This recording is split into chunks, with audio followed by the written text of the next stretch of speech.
Ladies and gentlemen, what's going on? Welcome to the Week 2 predictions. I am Danny of the SteelTwins, and I am gladly joined by Discord chat member. Shout out to Son of Steel for joining us once again this year. How you doing, man?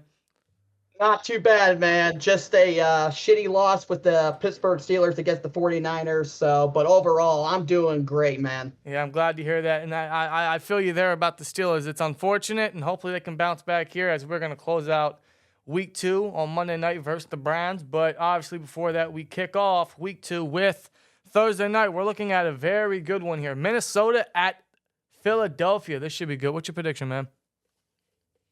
Yeah, this is definitely a good matchup for this Thursday night. I like both these teams. Minnesota and Philadelphia absolutely look really good. Let's talk about what they did in the draft. Minnesota drafted Jordan Addison, and we all know that he was actually Kenny Pickett's teammate back in Pittsburgh. And they are definitely utilizing Jordan Addison with their wide receiver to give cover with Justin Jefferson. Philadelphia, I mean, there is a lot of changes with Philadelphia. Of course, they no longer have their offensive coordinator and defensive coordinator, Jonathan Gannon, with the Cardinals now. You have Shane Steichen, who is now with the Indianapolis Colts. Of course, I'm from Indianapolis. We've seen them almost beat the Jaguars, by the way. Mm-hmm. And, of course, Philadelphia, they actually went up to grab Jalen Carter, and now they got two Georgia Bulldogs with Jordan Davis and Jalen Carter absolutely dominating the trenches of that defensive tackle position. This is a tough one for me, but I got to go with the favorites here. I'm going Philadelphia. I agree. I have to go Philly. Minnesota's coming off a loss against Baker Mayfield and the Bucs, and Kirk Cousins just doesn't show up in primetime. So with that being said, I got to go with the hot team here. I got to go Philly. I think this is going to be a down-to-the-wire game. Probably a nicely offensively matched up. It should be a fun little battle. Definitely one of the more anticipated Thursday night games in recent years. But I got to agree with you. I'm going Philly.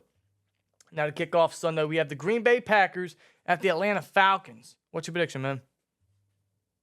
All right, so we now know Jordan Love is the official quarterback for the Green Bay Packers, and thank God he is now the starting quarterback. If you're a Green Bay Packers fan, you have to be so fortunate that they traded away literally a ticking time bomb with Aaron Rodgers, and we all saw what happened with Aaron Rodgers. Officially, he has torn his Achilles. He is out for the season, and that's pretty sad for someone like Aaron Rodgers to basically play on the first drive of the New York Jets, and unexpectedly, his season's pretty much over before it actually begins. Jordan Love is actually utilizing his new receiving core. I mean, they do have Christian Watson. Hopefully, he will come back for this game, especially with the hamstring injury he actually had, and he was out for the game.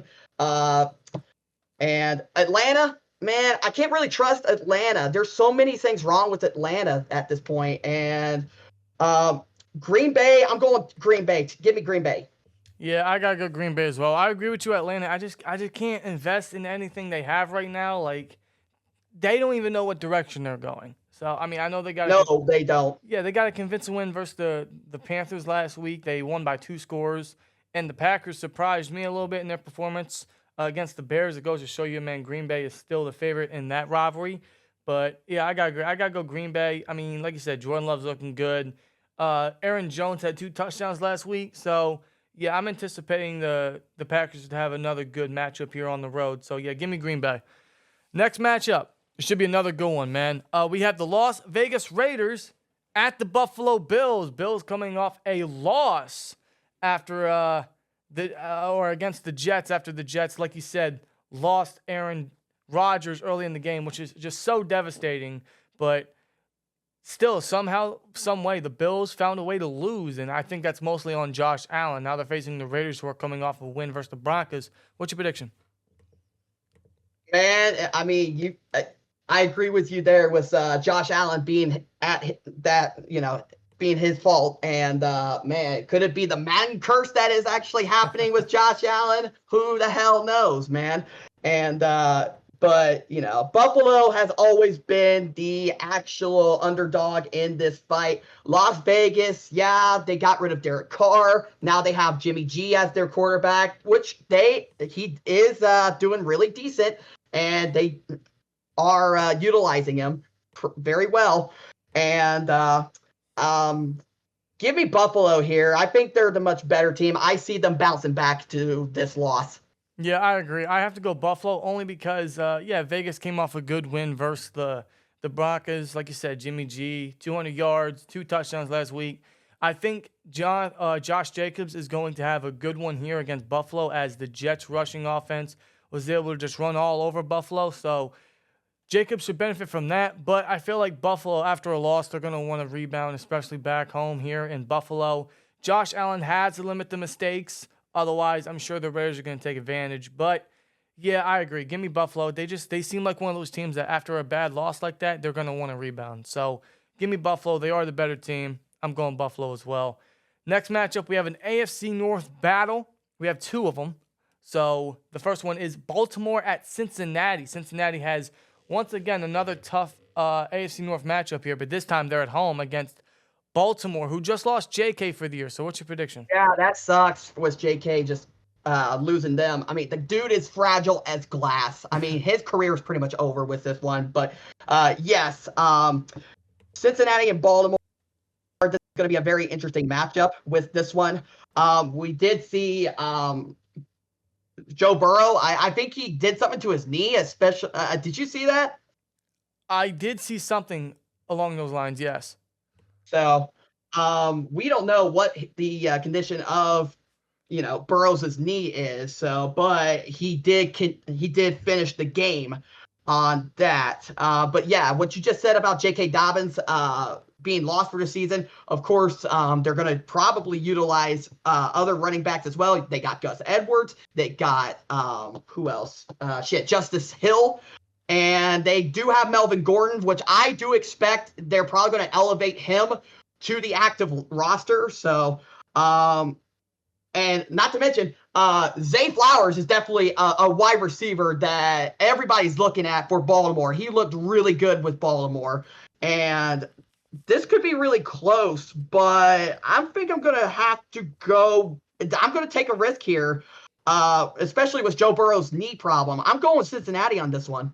Yeah, this one is tough for me because this could go either way. It seems like any time the Ravens and Bengals go up against each other, it really could go any direction. The Bengals, man, they have yet to even score a touchdown. They only had 142 total yards last week versus the Browns. And very similar to Buffalo, they seem like one of those teams that after a tough loss like that, they're going to want to rebound at home. But they don't have an easy task here with Baltimore. See, I don't know, man. That's tough. It is. I don't know. I'm gonna take a shot in the dark. I'm gonna go the Yinzer Mac route. When he doesn't know who to pick, he goes the home squad. So I'm gonna go the home squad. Let's go Cincinnati, I guess. It's just I think they're gonna want to bounce back. And with the Ravens, I don't know. It just seems like they're always shaky, though. They're always shaky. Lamar Jackson didn't really have a good game. No, I mean they're probably gonna lean on his legs a lot with J.K. out. But, yeah, I'm going to go Cincinnati here. I think they rebound. And I think Jamar Chase and Higgins are going to want to better themselves this time around. Absolutely. Next game, we have a really good one. Seattle at Detroit. Detroit with the quote-unquote upset versus the Chiefs, man, to open the season. What's your prediction here?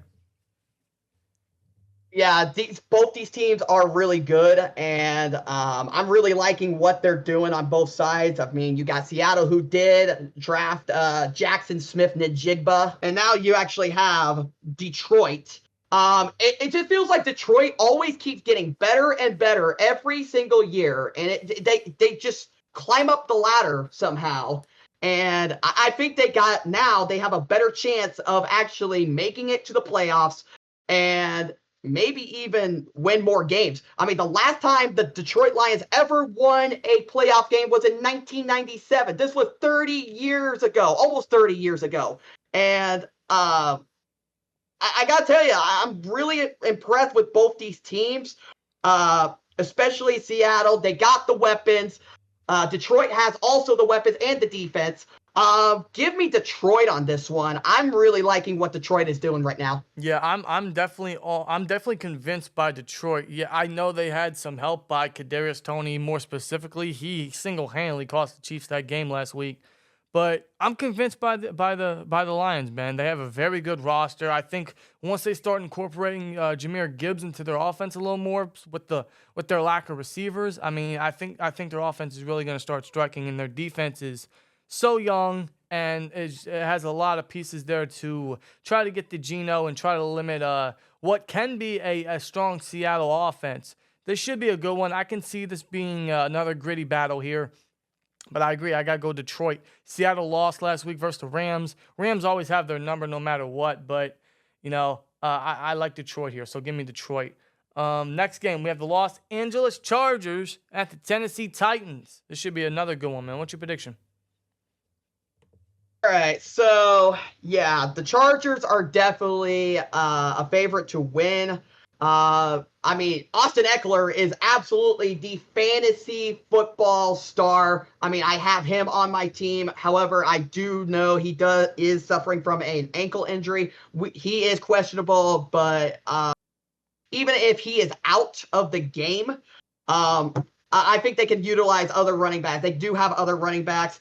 And, of course, they do have a new receiver in Quentin Johnston, which I thought was probably going to be the number one wide receiver that was going to get selected. I think it was Jordan Addison that was selected first as the wide receiver that was selected first in the draft, correct?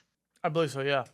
Okay, so, yeah, and then when you have Tennessee, something's wrong with Tennessee, man. Ryan Tannehill has not been the same guy. Especially now that they have DeAndre Hopkins as their wide receiver. Derrick Henry, he's 29 years old. They are limiting him, like, in a lot of ways. And it's really hurting the offense of Tennessee that was well known to lean on Derrick Henry so much. And, we're not seeing that much. And I'm going to have to go with the LA Chargers. I think they're going to be way better than a mediocre Tennessee Titans. If they want to win, they got to step up their A game for Tennessee. Agreed. See, with Tennessee, I agree with you because it seems like they're just on a downhill path of what they used to be. It's just they're not the same team no more. They're not as convincing. I don't know if Mike Vrabel can turn this team around. I know it's only week one, but you kind of seen the trend the past couple of years, especially with Tannehill coming off a three interception game. Now, if there's one team to make the Titans still look decent, it's going to be the Chargers because the Chargers always charger. That's what they did last week versus the Dolphins. That's why they lost. But they were still competitive. They obviously still have an explosive offense. And because of that, I'm going to go the Chargers here. Although I wouldn't be surprised if the Chargers keep Tennessee close in this one. But I'm still going to go LA here. Next one, we have the Chicago Bears at the Tampa Bay Bucks. What's your prediction? It's a very interesting game. We are seeing Tampa Bay. They did bring in Baker Mayfield. We saw Baker Mayfield absolutely get totally shit on by Cleveland. Like, they did him dirty, man. I mean, I don't understand. And you literally took a quarterback who's basically the equivalent of Bill Cosby. Come on, man. Really? Really? But overall, Tampa Bay, I do believe Baker Mayfield can actually utilize himself as a starter in Tampa Bay. He did do really well last week. He does have the weapons to do it. Chicago, they did a lot. They ended up trading the number one pick with Carolina. They ended up getting DJ Moore. They did draft Darnell Wright, which who was actually something that the Pittsburgh Steelers did want, and we ended up getting Broderick Jones, which is actually better than that. Mm-hmm. And so I expect I'm going to probably go with the Chicago Bears. I think they are a little bit better. I think they are going to utilize and win. Yeah, this is another tough one for me. This is almost up there with Baltimore and Cincinnati, where I don't know where to go. I don't know if I'm convinced in Chicago yet. I don't know if I'm convinced in Justin Fields yet. They just seem like one of those offenses that they can be there, but they're not there yet. It might take a couple weeks. I don't even know if they're ever going to show Right. the big potential that Chicago is invested in. But Tampa Bay Yeah. with the upset last week versus Minnesota. And Baker with the new change of scenery is looking decent. Mike Evans is always a great receiver. He's got other weapons around him to utilize. Their defense is still decent. They're going to try to have to slow down Justin Fields, and this might be one of those games where Fields just goes off, passing and especially rushing. I'm going to go Chicago. I'm going to agree with you, only because I still don't know about Tampa. But Tampa Bay is a question mark right now.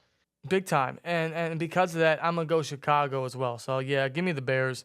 This one should be very good. Potential of game of the week. I know since we played Monday, this is the game I'm watching, man. This is Kansas City at Jacksonville. This is going to be huge. A big game, man. And a big test for Jacksonville. So what's your prediction? Yeah, I'm really liking this matchup as well. I think this was a playoff game last season. Of course, Kansas City was the victor in this fight. You got to give it to Jacksonville. I mean, they turned this entire franchise around when they hired Doug Peterson. The dude is an absolute winner, and you got to be impressed what they have done with Jacksonville and changing the culture. They want to win. Doug Peterson wants to win. And they got their quarterback in Trevor Lawrence. They got Travis Etienne. They ended up getting Calvin Ridley from the Falcons after he was suspended with the whole gambling situation. And Calvin Ridley absolutely looked phenomenal against the Indianapolis Colts. And not to mention Kansas City. They're always going to be a great team with Patty Mahomes. But here's the thing, though. Their wide receivers, I'm still not convinced with the wide receivers they got right now. But you have to go with the favorite. This was close for me, man. And I gotta go with Kansas City here. They're probably the favorites. Jacksonville, it's going to be very close, man. Probably like between a field goal, maybe even a touchdown. Yeah, this is definitely going to be close. A definite down to the wire sort of deal. Probably coming down to a field goal. This might even hit overtime, honestly, in Jacksonville. Oh, yeah, definitely. It's going to be a good one, man. It's going to be probably the most anticipated game this Sunday for week 2. I'm going to go a direction I didn't think I'd go, but I'm going to go Jacksonville in my upset of the week. I know it's at home. It's impossible to see Kansas City start 0-2. I can't tell you the last time they did. I can't tell you the last time Andy Reid started 0-2. Maybe 2015. I don't think Mahomes has ever went 0-2. I don't know if Mahomes has ever had. I don't think he's ever had 2 straight losses. But because of their lack of receivers, like you mentioned, and it is a big, big lack, they had better receivers last year, honestly, man. We thought Sky Moore would take a jump immediately. He still can, but it's going to take some time. Kadarius Toney, I don't know how he's still on the roster. Kelsey could be back for this one. That's going to be a huge add for them. Benefactor. Absolutely. We'll see if he's back. He should be. It depends on if the swelling has decreased and if he should be good to go. They have a longer week. They had a nice little bye after playing Thursday, so he could be back for this one. But I like Jacksonville, man. If there's one guy that absolutely knows Andy Reid's strengths and knows his weaknesses, it's Doug Peterson. He was under him for a couple years. I think he even played for him. So Doug Peterson knows how to scheme against a guy like Andy Reid. So because of that and because Jacksonville is looking convincing, they have a good offense, and Trevor Lawrence is taking that jump. You may not be too convinced in Jacksonville's defense, but I'm going to go Jacksonville on my upset of the week, man. I don't think Mahomes has ever lost 2 straight, but it's possible this time around, whether they have Kelsey or not. So give me Jacksonville. Next game, we have another divisional matchup. We have Indianapolis Colts at the Houston Texans, man. Honestly, you're looking at the 2 teams that will potentially be at the bottom of the division, but this should be an interesting divisional matchup. What's your prediction? Yeah, I agree with you there with them being at the bottom of their division. Yeah, this is a matchup between like literally the bad and the ugly. That's basically what it is right now. Yeah, both these teams are dealing with growing pains. We've seen them draft You have C.J. Stroud, who got drafted by the Texans, and then you have Anthony Richardson, who was drafted by the Colts. I don't know if I'm convinced if Anthony Richardson is definitely the Colts material quarterback. I mean, he's just definitely not who the Colts lean on, especially he's basically another Cam Newton type of guy. Mm-hmm. And especially how you going to actually, utilize him in Indianapolis. He did break the record, becoming the youngest quarterback to score a rushing touchdown. Last record was Michael Vick. No surprise there. I say this is going to be an ugly matchup. I'm going to go with Indianapolis. I think we saw something with the defense on Indianapolis and a little bit of flash with the Colts offense. So give me Indianapolis on this one. Yeah, this was another tough one for me. I mean, we're talking rookie versus rookie here. C.J. Stroud versus Anthony Richardson. We're talking a potential. I mean, if everything works out for both these franchises, we're looking at an in-division rivalry for years to come. So this is just the start of it, which makes that factor a little exciting. And they're both still unknown. They're both still very, very new, and they have a lot of depth, a lot of young guys, a lot of inexperience to go with it. So this is truthfully an interesting matchup, and one that is I agree with you. It's very tough to predict, but the Colts, like you said, did show some offensive spark a little bit more than last year. Yeah, than last year, or than the Texans did last week versus the Ravens. Granted, the Texans were fighting the Ravens and someone outside the division compared to Colts, who were facing someone within the division. So that definitely plays a part. D'Amico Ryans might get his first win here as head coach. This is tough. And who's their running back? Deion Jackson for the Colts? I think so. And I think there's another one by, I forgot his name. His name's Evan, I think. I don't know. Evan Hall, I think. Evan Hall, that's it. Yeah, but they found no success. I mean. No. I mean, hell, if you really want a running back, sign Kareem Jackson. He's still a free agent. I think he can still actually give you benefits that, Jonathan Taylor isn't going to give right now, since he is injured and possibly going to be traded somewhere. We don't know where, or he's going to be staying in Indianapolis and being a disgruntled player who wants to get paid. I don't know how Kareem Hunt is still a free agent. I have no idea how.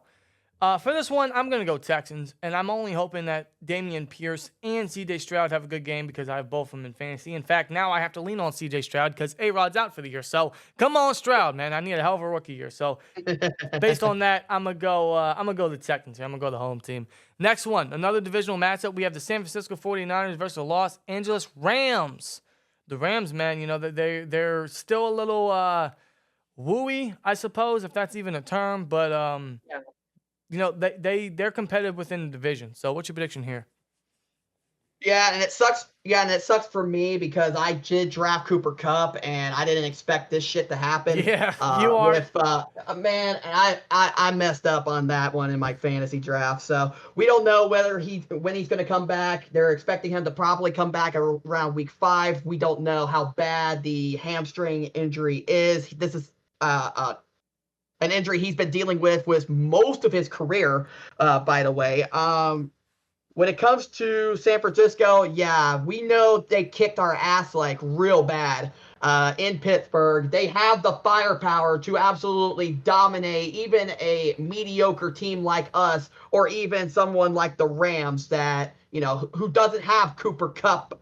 And San Francisco, I gotta go with San Francisco. They're always going to be the favorite here. Yeah, you're absolutely right. I mean, they're just too convincing. They're too legitimate, and then they showed that last week. They are, as long as everything goes right and everyone stays healthy, they are that close to a championship. And they're already one of my early contenders. They're already one of my early favorites for that. So, yeah, give me San Francisco. The Rams might keep it a little close. Stafford might keep it a little close with it being in division. But San Francisco is going to win in convincing fashion, in my opinion, here. Next game, we have the New York Giants, who thankfully got blown out by the Cowboys and took some took some attention away from us. We got the Giants heading to Arizona to face the Cardinals. What's your prediction? Yeah, that's funny that you said that, and yeah, drew attention away from us on a very devastating loss for us. So, yeah, so New York, they were really good last year. I don't know what the hell happened with them last week against the Cowboys, 40-0. They got absolutely destroyed at that game. When it comes to Arizona, you still do not have Kyler Murray. We don't know when he's going to come back. And not to mention, there's been drama within Arizona and the organization. They fired their last head coach, and they hired Jonathan Gannon. I mean, there were coaches who didn't even want this job. Arizona is absolutely a nightmare team right now, especially there's so many things that need to be fixed. I mean, there's still things that need to be fixed with Arizona, and they ended up getting Joshua Dobbs, who was our backup quarterback a while back, didn't really start for us, was hopping around team to team, basically playing for, a team like Cleveland. He gets traded to Arizona. He's still mediocre, by the way. And this is definitely something that is going to be a problem for them for a long time until they actually can figure out who can actually play in Arizona. New York, though, you can't go wrong with New York. I think they're going to actually bounce back here after a devastating loss. They're going to group up together and absolutely dominate the Arizona Cardinals. I do expect Arizona to fail hard in this game. Yeah, I agree. I mean, Arizona is just, they're just stringing along until the draft at this point for Caleb Williams. I think that's all inevitable. I think that's what we all anticipate. I know that's months in advance, but I think Arizona just can't wait for that at this point. I mean, No. I love my boy Josh Dobbs. I loved him since college, but he's not going to do much against the Giants.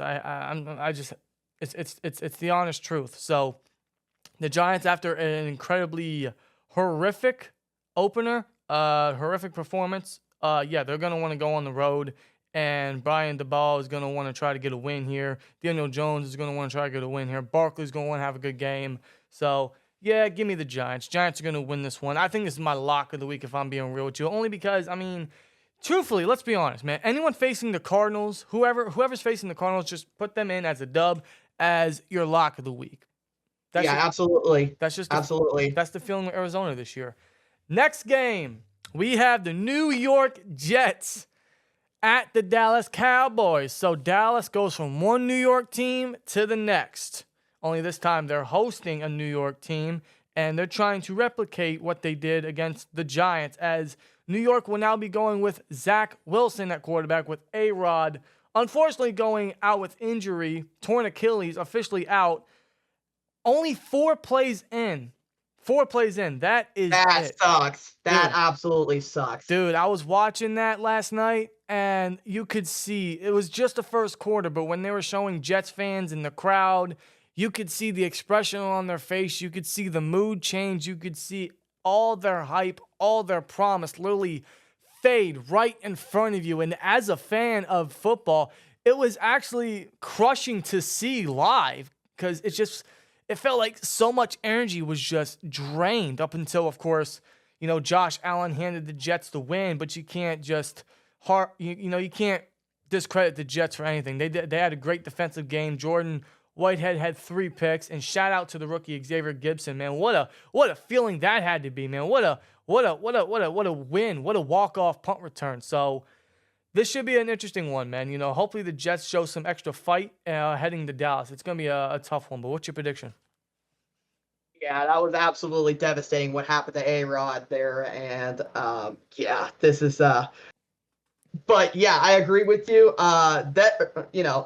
The defense was absolutely phenomenal for the Jets. I mean, their defense is loaded, especially with Sauce Gardner in it. And not to mention, but the benefactor with this game is, Zach Wilson. Can he win games? I don't know. I mean, I'm not convinced enough that Zach Wilson can actually win some games for them. I mean, he's been dealing with inconsistencies. He's been dealing with injuries as well. And it's been a rough time for New York Jets. And especially, I think we can all agree here that the New York Jets organization is so damn cursed.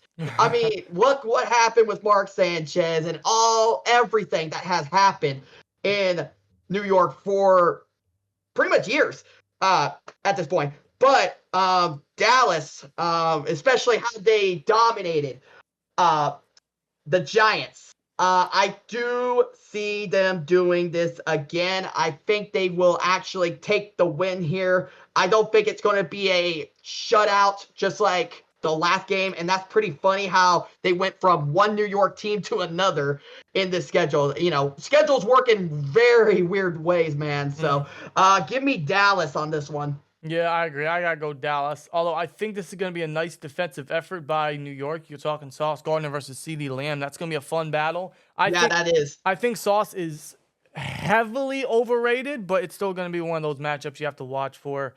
Yeah, I'm going to go Dallas. I don't know if it's going to be as convincing as the Giants game. Like I said, I think it's going to be a defensive bout, a very good defensive effort by the Jets, but not one good enough to beat the Cowboys. So, yeah, give me Dallas here, and Dallas starts 2-0. So, next game, we have the Washington Commanders at the Denver Broncos. Man, we're talking two teams that had different coaching changes.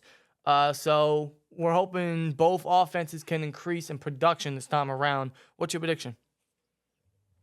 Yeah, this is actually an iffy matchup for me. But I honestly, I have to go with Denver. I mean, we saw them actually bring in Sean Payton, who just came out of retirement. He needed to step away from football for a while just to be with his family, and now he is back. I think this is a coach that Denver have absolutely needs. They need a coach like Sean Payton in their locker room. I mean, the last time they actually have a good enough coach like that was Gary Kubiak, and when they had Peyton Manning and they won the Super Bowl. They didn't have that for several years, and now you got a veteran coach who can absolutely change the shape of this failing franchise of Denver and make it even better, and hopefully maybe get them to a Super Bowl or two. But they got a long way to go with that one. Give me Denver on this one. I think they're going to have a pretty nice game. Washington, I don't know about like Sam Howell. I can't really.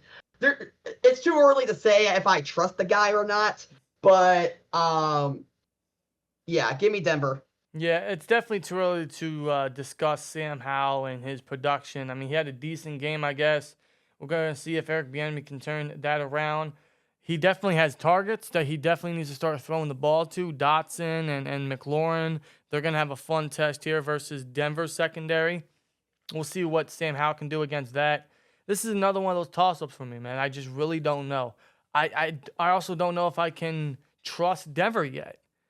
They're still very underwhelming a little bit, you know. But in that regard, Denver has a lot more experience than Washington does. This is definitely going to be one of those matchups that it's going to be coached like so decisively. It's going to be a very nicely divided. It's going to be one of those really good coaching matchups here because, I mean, both coaching staff have a ton of experience. So we'll see which one is truly going to outsmart the other here. Yeah, this is going to be a matchup between coach and coach here. I don't think this is going to be much of a player versus player thing, but you know, this is going to be basically a game of chess, like for them. Absolutely. In that regard, I mean, if we do want to discuss rosters, I mean, you gotta go Denver here. I guess I'm gonna go Denver. I don't say that confidently, but I can't say Washington say that confidently myself. So I guess I'm gonna go Denver. Why not? Why not? And Sunday Night Football, we have an AFC East battle. We have the Miami Dolphins at the New England Patriots. This should be interesting. What's your prediction? Yeah, so Miami is definitely looking good. You got Tua Tagovailoa, who is back healthy. As of right now, he's been training during offseason. Did you hear about, like, what he's doing, like, to, like, avoid sacks? He's taking, like, judo or whatever. Yeah, he's I guess trying to work out his body control or his body movements or something along those lines. Really, like I do martial arts as well, and Mm, I don't know nothing much about judo as well. I'm more of a taekwondo type of guy, right. and stuff like that. But Miami is definitely probably the most. Well, let's just say they got more talent on Miami. Of course, yeah. You got Tyreek, you got Waddle. Both can coexist, just like I said last year. New England, man, they're just mediocre. They have not been the same since Tom Brady left. And not to mention, man, who's their receiver? I know Juju Smith-Schuster is on that team, but there's been reports that Juju is not doing so well there. That knee injury he suffered, it's coming back to haunt him. So give me Miami here. That's my lock of the week. Yeah, I gotta agree. Miami. I mean, I know New England took it to the Eagles nicely. They were very defensive. They were very close in that matchup.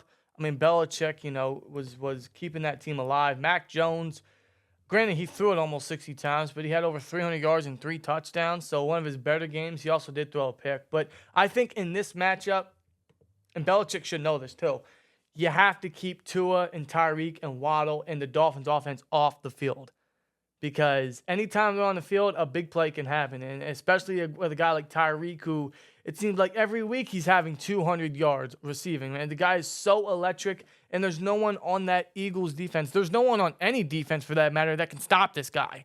He is a freak. He is the new human joystick. He is a legitimate Madden glitch in real life. Yeah, he is a video game character right now. Yeah, really. So the Patriots are going to have to utilize Zeke and Stevenson a lot to try to keep them off the field, man.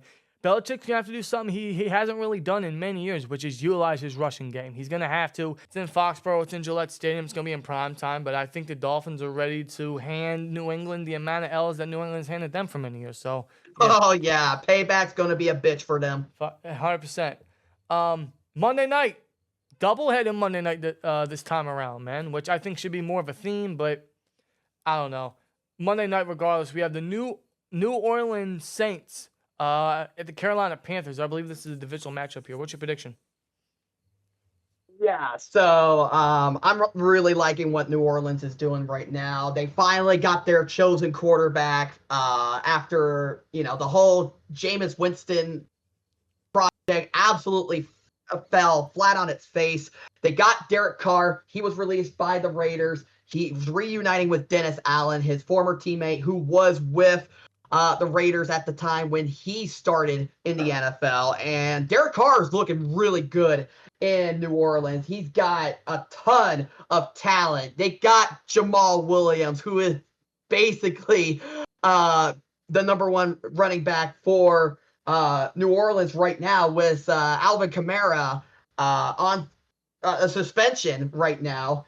And you got, Chris Olave as his main go-to guy. He's been doing really well. And now you got Michael Thomas back from injury. I mean, he's been injured for pretty much most of his career. And hopefully this is probably going to be a change in that. And hopefully, hey, who knows? Maybe he might get comeback player of the year. I mean, he's well overdue to get that. I mean, it just depends on if he can stay healthy or not. And he could be a big benefactor for Derek Carr and the New Orleans Saints. When it comes to Carolina, new scenery. They got a new head coach. They got Bryce Young. They added a few people. They got Miles Sanders from the Eagles. They really don't have any good receivers right now. Maybe Adam Thielen, but the dude's like old, man. And they got rid of DJ Moore, which, I think that hurt them a lot. And not to mention Christian McCaffrey is gone. But, I think they can utilize the running back. I don't think that's going to hurt them that much.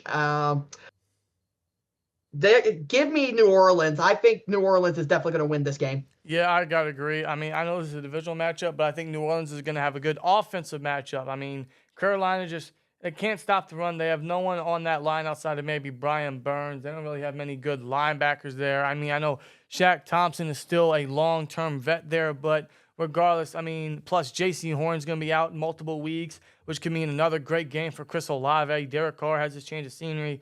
I think New Orleans is going to start showing that offensive potential they have with Derek Carr and, like I said, Olave. Jamal Williams should have a great game. So, yeah, give me New Orleans. 100%. Yeah, and I got to say, J.C. Horn is starting to look like a bust for the Carolina Panthers. Should have gone Patrick Surtain on this one. Yeah, I mean, you couldn't go wrong either way during the draft, but that's looking unfortunate for Horn, man. Yeah, no kidding. To close out week 2, man, we have, of course, last but not least, our beloved Pittsburgh Steelers. And yes, still beloved. We have the Steelers hosting the Browns on Monday night in primetime in Heinz Field. As a Steelers fan, Son of Steel, how are you feeling after week 1? And be brutally honest. Man, I don't know, man. I mean, what we went through with San Francisco, you got to ask yourself, what the fuck happened with that game? Why weren't we that close? I understand San Francisco is one of those elite teams who could be Super Bowl caliber, especially when you have a quarterback on their side who is Mr. Irrelevant, and that is the guy who replaced Trey Lance and Jimmy Garoppolo, and you got beat by these guys? Come on, man. What are you doing? Like, what the fuck is Pittsburgh doing? Like, especially, where the hell is Broderick Jones on that left tackle? Dan Moore Jr. absolutely blew it for us. Why is he still the starter? I thought he lost his job to Broderick Jones. We drafted Broderick Jones for a reason, to replace him. I mean, Broderick Jones has the power and finesse to be a great left tackle. And it's, of course, you've talked about it. He could be a really great left tackle for 10 plus years. And he's not out there yet. But I understand they don't want to throw him to the wolves right now. But honestly, I think you don't have a choice here. If you want to keep Kenny Pickett upright and actually give him time to throw the ball and be patient with it and pick his targets carefully, not to mention give Najee Harris more running room for Pittsburgh, you got to do something about that, especially fixing that. Matt Canada is the damn problem in this organization. They're never going to get rid of the guy. I don't understand why. They got to make some changes here and start getting more aggressive and start making wiser plays. If we can't do that, man, we're in for a long, long season of losses. And if we can't beat Cleveland, yeah, we're in trouble. I'm sorry to say this, man, but with what I'm seeing right now, I have to go with Cleveland. I don't have a choice here. Don't be sorry to say it, because I'm not sorry to say it. I'm going Cleveland as well, bro. I agree with everything you said. Matt Canada is he's an issue, man. And Mike Tomlin especially needs to light a fire under him or something, because we know, we all agree here, he's not going anywhere, unfortunately. That's not what the Steelers do. But at least can someone, specifically, most importantly, Mike Tomlin, do something about it? Can he say something to Canada? Can he light something under him? Because this is the same thing we've seen for how many years now, man, and it's unfortunate. And now in this game, we don't have Cam, we don't have Deontay. I agree, Broderick Jones needs to be the left tackle. They should not fear the fact that he'll definitely be going up against Myles Garrett. In fact, there's a chance that Dan Moore is going to be shifted to right tackle because Chucks is in concussion protocol, which would give Broderick Jones the nod to start at left tackle. Regardless, I agree, Broderick Jones needs to start. I know it's against Myles Garrett. That's an incredible test in his first career start if that were to happen. But regardless, man, I mean. But I know Broderick Jones is ready to take on guys like this. I mean, we've seen it in college. He won 2 championships in Georgia. Yeah, I mean, I know the NFL is a different speed, and his pass protection could use some work. His technique, his anchor could use a little work. But going up against the best is only going to rush that development. That's the way I feel. That's the way I see it. So I agree with you. But because Cam's out and we still struggle against the run, and Nick Chubb is the guy that the Browns revolve their offense around, and they are using Watson. They're using his legs a little bit. They're trying to get a lot out of their investment, trying to get a return on their investment, I suppose, in Watson. But, the game plan is easy, bro. And offenses have stated it. They have said it. They have shown it, bro.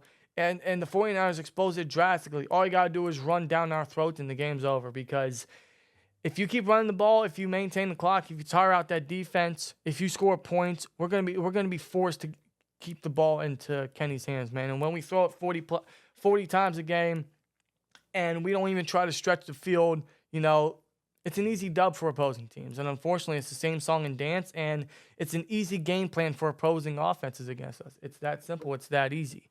And this is probably going to be a similar test. I hope I'm wrong. I hope that the fact that it is the Browns, it's at home, it's in prime time, it's under the lights, and it is AFC North football, that the Steelers understand they have to bounce back nicely. They got to get a win in the win column. That's all we can hope and wish for, man. I'm trying to be optimistic heading into this one, but I got to be realistic. For the first time in a long time against the Browns, I'm going into a game not feeling confident, bro. And me neither. Only the Steelers can do that to us. So with that being said, I'm going to go with the Browns, but I'm hoping the Steelers prove me wrong on my prediction, and I'm hoping they do come out and improve compared to last week. That's all we can hope and dream for. Yeah, we definitely need a win against Cleveland if we want to actually continue to be a good team. Not to mention, we do have other teams coming up. We got the Raiders. Who else? Damn. We got some tough competition. Now, we did get our toughest one out the way, but regardless, man, it's still a tough schedule when it comes to just game planning and teams coming up. And a lot of teams are young, and things have changed over the years. So we got the Texans, Ravens, Jags, Packers, all of them coming up in recent weeks. So it's going to be an interesting schedule. But, after seeing what happened week one, the Steelers, all they can do is improve, and they have to, man. And it's going to have to start week 2, man. It really is. Absolutely. But with that being said, I think that'll close out our week 2 picks. Let us know your guys' picks down below. And huge shout out to Sonny Steel for joining us for the week 2 picks, man. You have a Steelers channel yourself, right? Yes, I do. I am actually hopefully going to do more on it. I've been busy with some other stuff. I'm actually working to become a voice actor. Okay, awesome. That's awesome, actually. It's really, really cool. So good luck to you on that, man. And if you guys want to show some support to Son of Steel, I'll put his @ in the title as well as in the description box below. Feel free to go give him a follow, give him a subscription. He'd appreciate it, and we'd appreciate it for him, man. And we appreciate him for coming on, giving us our week 2 picks, man. So always good to have you on, and can't wait to do it again another time, man. Absolutely, man. I'm glad to be on your channel. No problem, man. And as always, man, for our beloved Pittsburgh Steelers, here we go, Steelers, man, and we need a dub, man. No more of the garbage, no more of the repeated stuff, no more stressful Steelers football is what we like to call it here, man. Let's get a dub this Monday, man. How about that? Yeah, let's do it. But let us know your guys' picks down below, and see you in the next one. Like, comment, subscribe. We'll see you later. Peace. Peace.